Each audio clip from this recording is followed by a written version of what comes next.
죽음의 문화를 생명의 문화로라는 제목으로 오늘 하나님 말씀을 전하겠습니다. 하나님은 인간을 창조하실 때 생기를 불어넣으셨습니다. 생명을 주신 것이죠.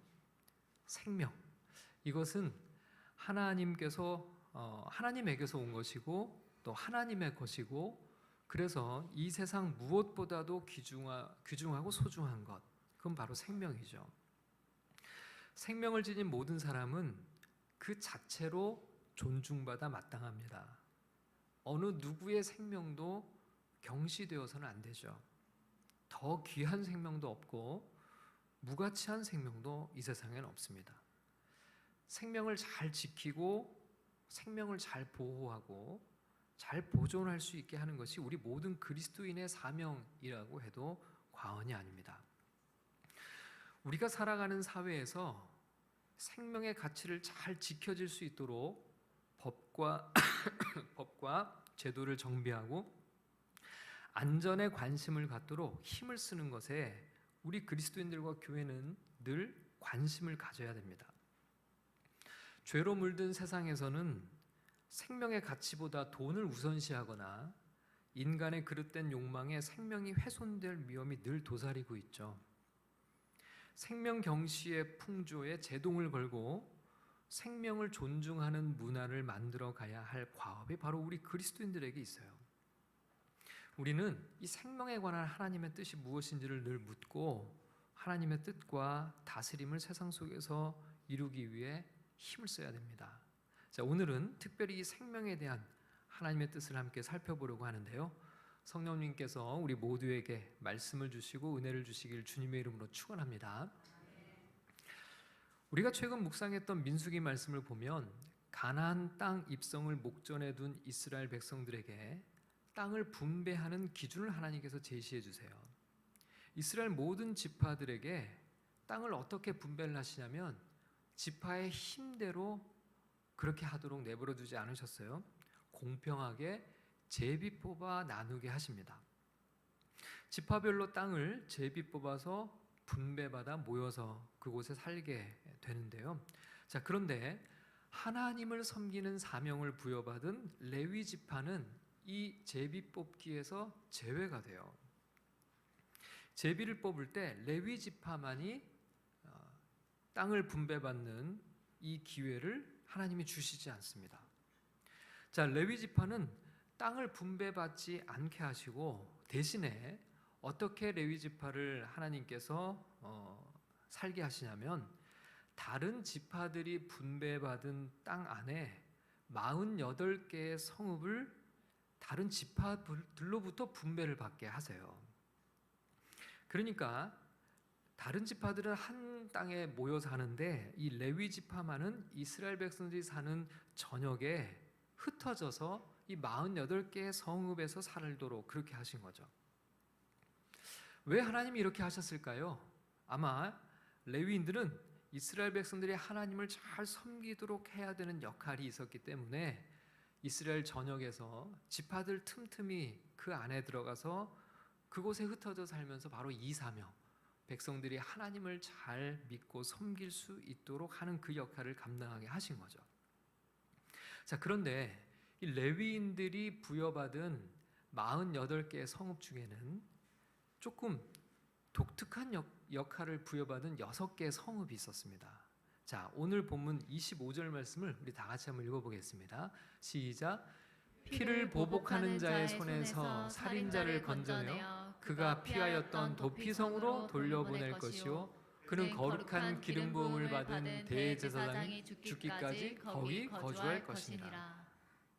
자, 여기 보시면 도피성이라고 하는 단어를 발견할 수 있어요. 여러분, 이것이 매우 흥미롭고 아주 독특하고 특별한 의미를 담고 있는 단어인데요.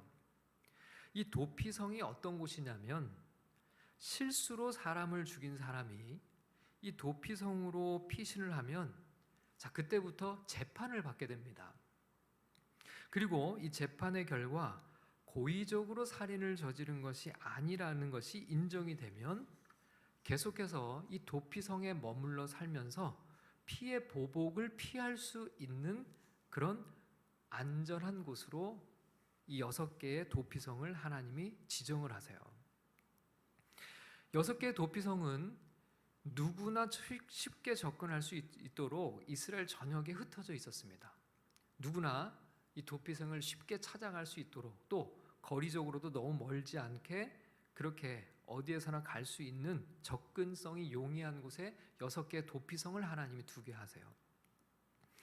누군가 실수로 사람을 죽게 한 경우에는 바로 이 도피성으로 피신을 하는데, 그러면 일단은 공정한 재판을 받을 수 있어요. 그러니까 자기가 사는 지역에서 재판을 받는 게 아니고 일면식도 없는 이 도피성의 레위인들, 지도자들에게 재판을 받게 되는 겁니다. 그리고 판결이 날 때까지는 일단 생명을 무조건 보호받게 돼요. 그리고 재판의 결과에 따라서는 계속 이곳에 머물면서 생명을 보존할 수 있는 그런 안전한 공간으로 이 도피성을 하나님이 하게 하신 겁니다. 자, 이 도피성이라는 것이 매우 흥미롭죠. 하나님께서 이런 도피성을 지정하신 이유를 어렵지 않게 발견할 수 있어요. 본의 아니게 실수로, 사고로 어쩔 수 없이 일어난 안타까운 일로 인해서 또 다른 생명이 훼손되지 않도록 지켜주시기 위함이죠. 자, 그런데 이 도피성은 모든 살인자들을 위한 공간은 아니었어요. 도피성에는 누구나 찾아올 수는 있습니다. 그런데 재판을 받아야 돼요. 재판의 결과 고의적인 살인이라고 판단이 되면 이 사람은 반드시 사형에 처해져야 됩니다. 자, 민수기 35장 16절 말씀을 우리 다 같이 읽어보겠습니다. 시작. 만일 철 연장으로 사람을 쳐 죽이면 그는 살인자니 그 살인자는 반드시 죽일 것이요. 여러분, 철 연장으로 사람을 쳤다. 여러분, 그렇다면 누구나 그 강한 무기인 철 연장이 사람을 죽일 거라고 하는 것은 누구나 예상할 수 있는 일이죠. 자, 그렇기 때문에 철 연장을 사용해서 사람을 쳤다면 그것은 고의적인 살인에 해당이 되고, 그런 살인자는 반드시 사형에 처해야 한다, 이렇게 말씀하세요. 자, 17절도 읽겠습니다. 시작. 만일 사람을 죽일 만한 돌을 손에 들고 사람을 쳐 죽이면 이는 살인한 자니 그 살인자는 반드시 죽일 것이요. 죽일 만한 돌을 손에 들고 사람을 쳤다면 이 또한 돌에 맞은 사람이 죽을 것이라는 것은 충분히 예상할 수 있는 것이죠. 그렇기 때문에 이것도 명백한 살인에 해당됩니다. 이런 살인자도 반드시 죽일 것이라고 하셨습니다. 18절 말씀도 읽겠습니다. 시작. 만일 사람을 죽일 만한 나무 연장을 손에 들고 사람을 쳐 죽이면 그는 살인한 자니 그 살인자는 반드시 죽일 것이니라. 죽일 만한 나무 연장으로 사람을 쳤어요. 자, 그리고 사람이 죽었습니다. 이 또한 의도적인 살인으로 명백하게 보이죠. 여기서도 살인자는 반드시 죽일 것이다, 이렇게 말씀을 하세요. 자, 20절 말씀을 읽겠습니다. 시작. 만일 미워하는 까닭에 밀쳐 죽이거나 기회를 엿보아 무엇을 던져 죽이거나. 자, 여기서는 밀쳤어요. 그리고 또 무엇을 던지기는 했지만 여기서는 어떤 도구를 사용했느냐보다 더 중요한 것이 어떤 의도를 가지고 그런 행동을 했느냐, 이제 그것을 문제를 삼습니다. 앞에 두 구절에서는 사람이 죽을 수 있다는 것을 충분히 예상했음에도 불구하고 도구로 사람을 쳤을 경우를 판단의 기준으로 삼았다면, 이번에는 피해자와의 관계 속에서 살해의 동기를 찾도록 한 거죠. 혹시 그동안 두 사람의 관계 안에서 미움이 있었다든지, 그래서 뭔가 다툼이 있었다든지, 그래서 그런 동기로 사람을 밀치거나 무엇을 던졌는데 죽었다면 그는 명백한 살인이다, 살해의 동기를 찾아서 재판을 하도록 그렇게 이야기를 합니다. 또 21절 말씀을 읽겠습니다. 시작. 아기를 가지고 손으로 쳐 죽이면 그 친자는 반드시 죽일 것이니 이는 살인하였습니다. 피를 보복하는 자는 살인자를 만나면 죽일 것이니라. 자, 여기서는 어떤 행동의 동기가 악의를 가진 경우라고 얘기를 해요. 뭔가 불순한 의도가 있죠. 여러분, 앞에가 원한 관계였다고 한다면, 자, 이번에는 이해관계를 따져볼 수 있어요. 뭔가 이득을 취하기 위해서 다른 사람을 불순한 의도를 가지고 죽음에 이르게 한 경우 이런 동기도 살인이라고 판단하도록 재판의 규정을 제시합니다. 행동의 동기가 미움이나 악의 때문에 사람이 죽었다면 살인자는 반드시 사형에 처해야 한다는 거죠. 자, 그러면 이 사형을 누가 집행할까요? 19절 말씀을 같이 읽어보겠습니다. 시작. 피를 보복하는 자는 그 살인자를 자신이 죽일 것이니 그를 만나면 죽일 것이요. 자, 여기 보면 피를 보복하는 자라고 하는 말이 나오죠. 고의로 사람을 죽인 살인자에게 사형을 집행해야 할 책임을 지는 사람을 여기서 피를 보복하는 자라고 했는데, 자, 여기 구절에는 나와 있지 않지만 이 피를 보복하는 자, 즉 사형을 집행해야 할 의무와 책임이 있는 사람, 그 사람이 누구냐면 제일 1차적으로는 가족입니다. 가족이 사형을 집행하게 해요. 자, 가족이 없으면 형제가 사형을 집행해야 됩니다. 형제가 없으면요, 친족 중에서 가까운 순서대로 사형을 집행해야 할 의무가 있었어요. 그 의무가 있는 사람은 반드시 살인으로 판단이 된 사람에게 사형을 집행해야 했습니다. 자, 이 모든 구절에서 강조하는 바가 무엇일까요? 사람을 죽인 죄가 얼마나 무서운 죄인지, 무거운 죄인지를 보여주죠. 여러분, 사형이라고 하는 것은 가장 무거운 형벌이죠. 계속해서 이 사형을 강조하고 있는 이 본문의 의미는 뭡니까? 사람을 죽인 살인이라고 하는 것이 인간이 범할 수 있는 가장 큰 범죄 중에 한 가지라는 것을 강조하고 있는 거죠. 하나님께서는 사람의 생명을 훼손하는 행위가 얼마나 엄중한 범죄인지를 밝혀주시면서 이런 죄가 이스라엘 공동체 안에서는 절대로 발붙이지 않게 하라는 경고의 말씀을 주시는 겁니다. 여러분, 시대를 막론하고 누가 이런 범죄를 당할 가능성이 높을까요? 약자겠죠. 당연히 약자죠. 힘이 없는 이들이 억울한 죽임을 당할 가능성이 높죠. 그러니까 사실 하나님께서 강력하게 살인자를 처벌하도록 규정을 선포하고 계신 것은 일종의 약자 보호법이라고 할 수가 있어요. 주로 힘 있는 이들이 힘을 남용할 가능성을 하나님께서 강력하게 차단하시고자 이런 말씀을 주시는 거죠. 생명을 훼손하는 행위는 결코 용납될 수 없는 가장 무섭고 무거운 죄라는 것을 하나님께서는 결코 그런 죄를 용납하지 않으신다는 것을 전하는 메시지입니다. 자, 33절을 읽어보겠습니다. 시작. 너희는 너희가 거주하는 땅을 더럽히지 말라. 피는 땅을 더럽히나니 피 흘림을 받은 땅은 그 피를 흘리게 한 자의 피가 아니면 속함을 받을 수 없느니라. 자, 생명을 훼손하는 것은 정말 무거운 죄인데요. 그런데 이 말씀을 보면 이스라엘 공동체를 향해서 이스라엘이라고 하는 이 하나님이 다스리시는 이 나라에서는 이런 범죄가 일어나지 않도록 공동체와 나라가 용납하지 말라는 의미도 담고 있어요. 여러분, 살인은 어느 한 사람의 범죄로 그치지 않아요. 여기 보면 땅을 더럽히는 범죄라고 얘기를 합니다. 땅을 더럽히는 범죄. 그러니까 살인이라고 하는 것이 그 사람 한 사람을 더럽히는 행위로 끝나지 않고 이 공동체가 발딛고 살아가는 땅을 더럽히는 그런 범죄라는 겁니다. 여러분, 땅은 모두가 함께 더불어 살아가는 터전이죠. 그런데 이런 생명을 경시하고 훼손하는 이런 범죄는 공동체의 터전을 오염시킨다는 거예요. 살인을 방치하면 공동체가 위협을 받게 돼요. 여러분, 땅이 더러워진다는 것은 하나님의 거룩을 훼손하는 것이고 하나님의 임재에서 멀어지게 되는 것이고 땅이 복을 주지 않기 때문에 땅의 저주를 예고하는 그런 말씀이죠. 땅의 저주는 한 개인에게, 살인자에게만 해당이 되는 것이 아니라 온 나라에, 온 민족에 해당이 되는 겁니다. 여러분, 34절을 읽어보겠습니다. 시작.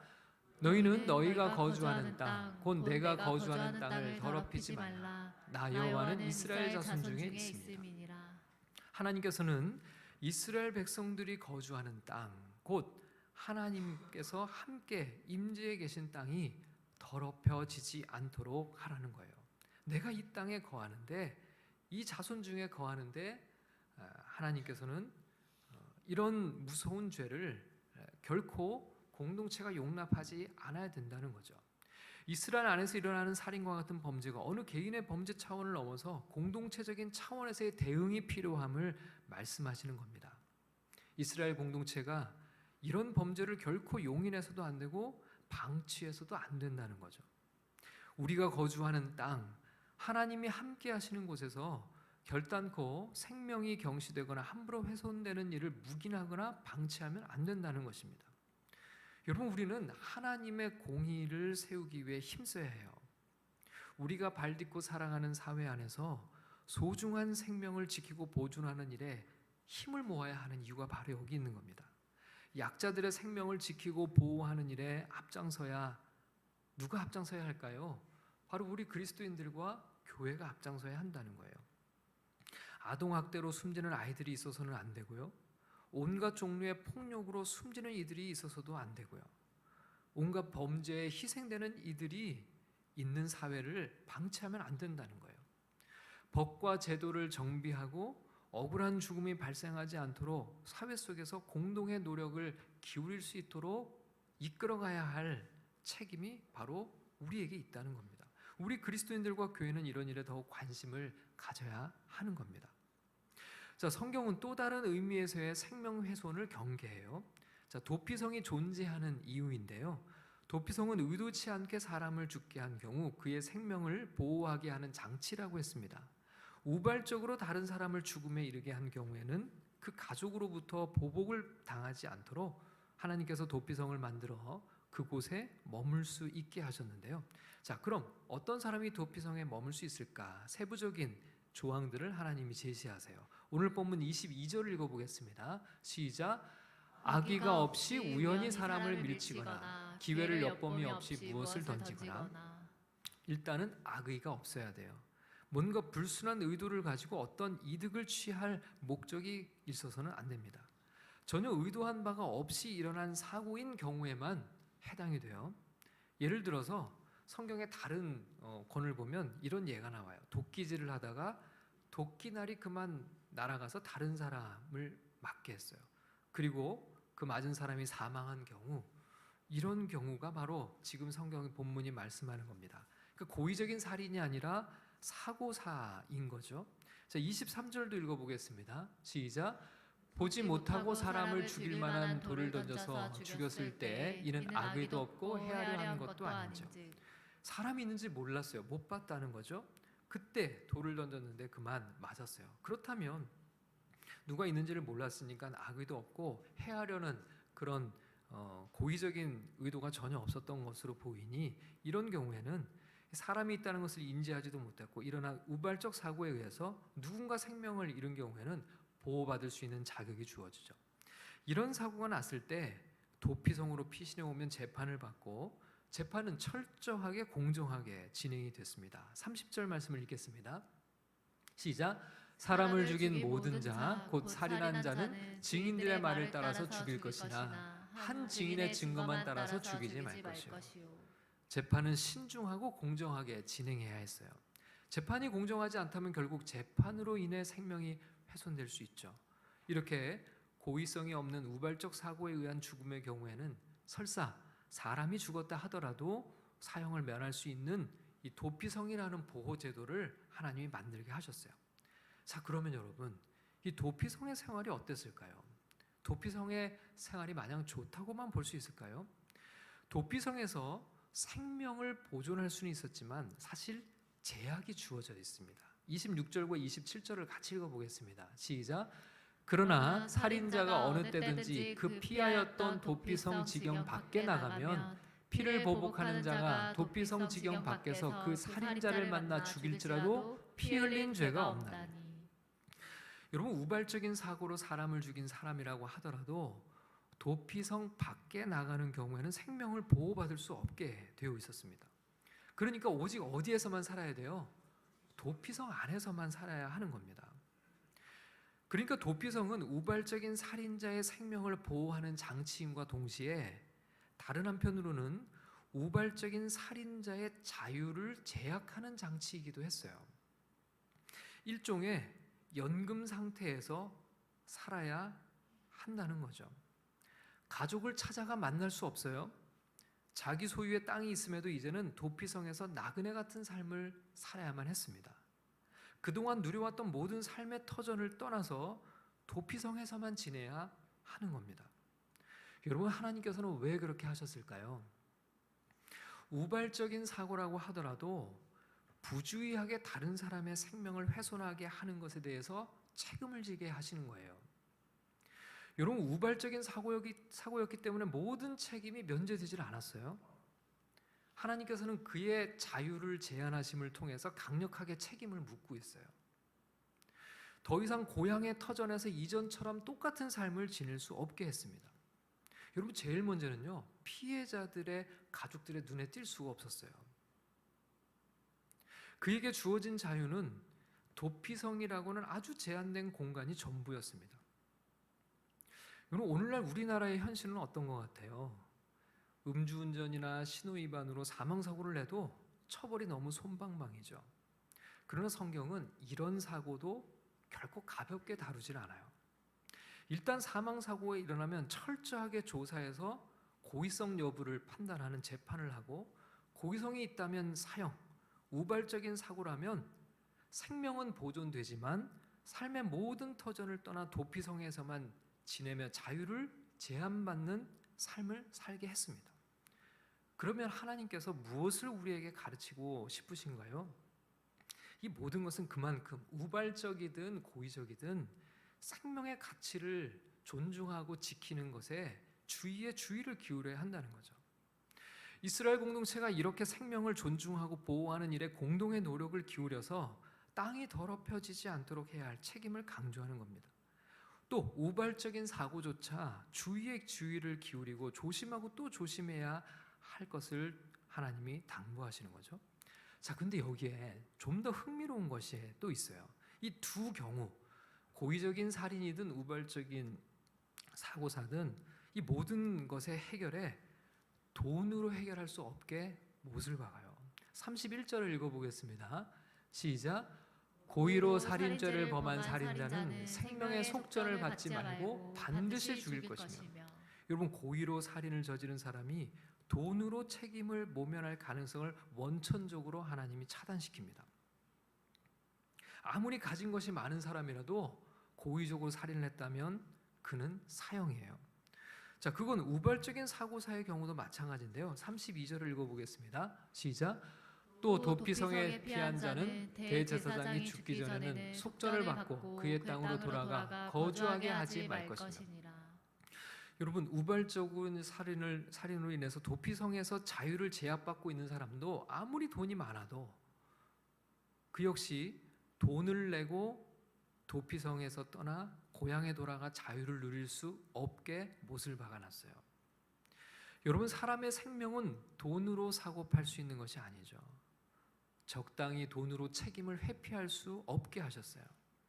여러분, 이런 모든 조항들은 권력과 재력을 가진 자들이 약자의 생명을 함부로 할 수 없게 하는 역할을 했습니다. 오늘 우리 사회는 어떤가요? 유전무죄, 무전유죄라는 말도 있지 않나요?